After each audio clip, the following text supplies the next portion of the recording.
maging non-partisan, walang kinikilingan, kundi fair lang ang laban. Maging peaceful, gansin, sa man lang. So, dapat chill lang. Siguro ma'am, last week na dato may dani yung unity walk at the same time may covenant signing. And iniyon din niya kan this is your commitment hat. Yes. Pero utron ko ang akong panawagan sa kapulisan nga maging non-partisan, fair lang. Dapat neutral lang siya. Ang era talaga campaign is maging mahimyang, maging maayos ang aton eleksyon. Red category yan pero waray man good na hinanabo nga alams na, but may na kasi nahinabo na somewhere in mabuhay ang mga pulis medyo nag-engage bahin sa politika. So, dapat ang era at trabaho is maging mahimyang peace and order para din sa Santa Margarita. Oh, may as this early, madam, may danabaga mga ni sumad nga may nantutok-tok na ang mga supporters ang imo yan na kampo pero nantutukan gabi ay mga balay. Ano pagkita niyo nga mga bagay? May dan ako, no? May dana, baga may nagsumat na akon. Oo, ang nuktok na. Nahinanabog talaga ito nga ginaagisan panarhog pamirit san aton mga botante na kunta ma-prevent naton ito. Nga kunta pabayaan la ang mga tao nga pumili kay pinili ay man. Yan ay mo pagbalik ka como alkalde hiton bungto. Hanto naglabay nga 9 years na nakalatag na ang mga projects sa bungto nakita nat nira. Ano pati mo gusto buhaton hit pagbalik ni mga bungto como mayor? Siring pa man nailatag naton ang aton infrastruktura. Labi na good ang aton kakalsadahan, ang connections ang aton farm to market roads dinhi sa Santa Margarita. Ang next kasi nga sunod na dapat himuon sini is ang aton economic development. Nga kundiin ang Santa Margarita mayaman kita sa atong kadagatan, nga sa atong kabukiran, asan may da kita. So magpo-focus kami sikat dinhi kon papalaro. Kuan lang ma'am, may na mga kabaranggayan nga nakuha anak ko impormasyon ka kulo pa law di nagrally ka mo. Di ang hingyak nira nga kung ikaw kuno ang gusto nila maibalik kapag mayor din niya Santa Margarita, gusto nila maipadayon ito gitatawag natin nga farm to market road. Kay yan ako nga mga yan ang administrasyon kuno hininga administrasyon yan na nagulit kuno sa Santa Margarita inwaray mga programa nga umabot ang ira ka barangayan.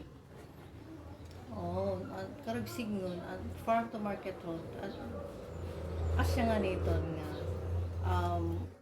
sa nakita ko ang mayor kasi we are just elected and we are given 3 years every term, diri permanente nga position, and kung sino man ang lumingkod malabay la gihapon. Mga instruments la kami, mga channel ginagamit para ang mga programa, mga proyekto, mga kaupayan nga dapat ipadangat sa mga tao. Dapat banayad nga malusad dito sa ito. And ang karoy ko nga programa yan na kay economic development nga kundiin adi naman ang aton mga kakasadahan. May dapang guti na la mga 3 to 4 nala nga barangay na aton iko-connecta, pero ato niton sa tayaw nga mga lugar. Pero sa pagkayang na paglusad sa mga produkto malaksi na, madali na kasi ada na aton mga dalan. Although yan na may mga kinahanglan nga pag-repair nga kundiin waray maataman and everything, so kinahanglan tutukan liwa. And ang mga programa nga karuyag ko ilusa din nga gin feature naman kakulog may dakit mga um, um, ini nga cooperative per barangay nga makakahimo sa mga pangabuhi para sa mga katauhan bahin sa agrikultura kay asya naman ang may nakita din nga magiging feasible, viable, and deliverable kay magiging partner natin ang agriculture. Ma'am, how about po sa tourism sector? Ang tourism, atong liwat gin kikita niton kay ang turismo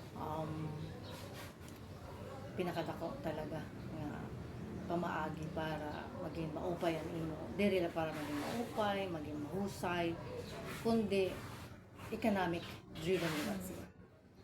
Kasi ito ng mga lugar na ginihimo nga kay pababaysay ang atong mga lugar para maging open sa mga turista.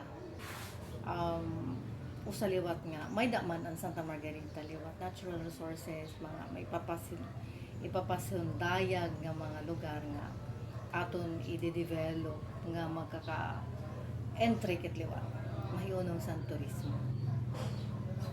Ang nakikita ko din is agri-tourism partner ang agriculture to at the same time tourism. Kasi may na-mention kayo kakulog, ma'am, na about one town, one product. Yeah, isang sitan ako. Opo. Ano kaya nga produkto ito niyo? Baga, nakikita nga pwede mag-represent sa Santa Margarita. And din sa Santa Margarita, I think we can focus on coconut. As of now kasi, ang coconut, kopra lang kita. Every 3 months ang iya pag-harvest. And every 3 months lang liwat ang kita sa nagkukopra. Pero massive kaya damo man kit din yung mga lubi.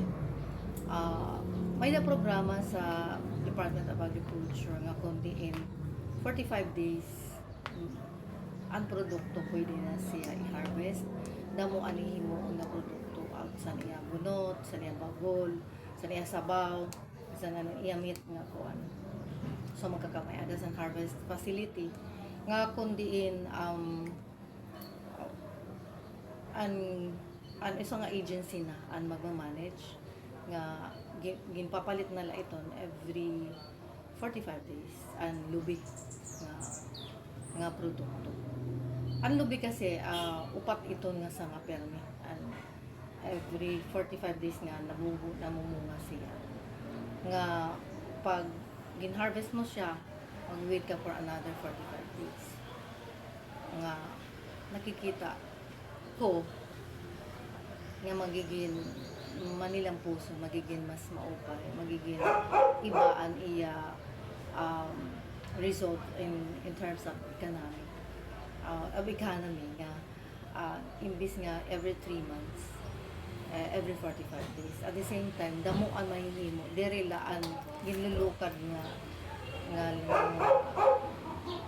san lubi nga dili nga ilang busag kundi patian nga tanan kabubusan sa lubi. Makakatanom gid siton additionally after 3 years pwede na siya mamunga. So massive dapat ang planting sito. Ma'am, iton Santa Margarita, Pereton Barangay. 36. Tapos iton population. Santa Margarita, kaya na. Yan na may dakit butante nga 24,000. Kakulog, successful ang activity nga may overwhelming kasi damuan na nga to.